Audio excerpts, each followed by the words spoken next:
Ang ilan naman natin sa mga kababayan na dumalaw kagabi sa Manila South Cemetery ay doon na nag-overnight. Narito report ni Von Aquino.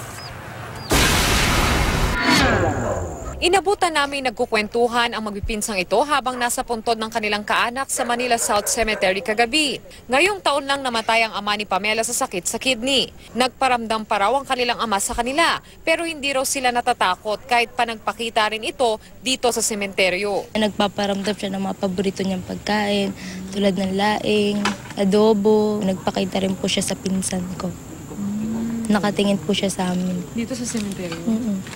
Ang pamilya Lauta naman, nalito sa paghahanap sa puntod ng kanilang kaanak. Nahirapan kasi kami, first time namin siyang nadalaw dito sa sementeryo kasi last year lang siya nilibing. Buti na lang, merong nakatira doon, si Kuya, nagpasama kami sa kanya.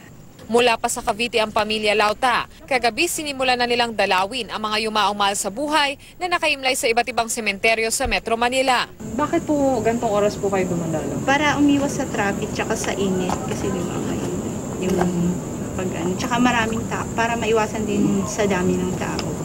Bukod sa bulaklak at pagtirik ng kandila, nag-alay rin sila ng taimtim na panalangin para sa kanilang yumaong tiyahin na nag-alaga raw sa kanila at sa kanilang mga anak. Samantala mahigpit ang seguridad na ipinatutupad sa loob ng Manila South Cemetery. 2 desk ng Santa Ana Police Station ang nasa loob ng sementeryo at nag-iikot ang mga pulis. May help desk din ng Red Cross at Manila Health Department upang alalayan ang mga kababayan nating dumadalaw. Von Aquino, GMA News.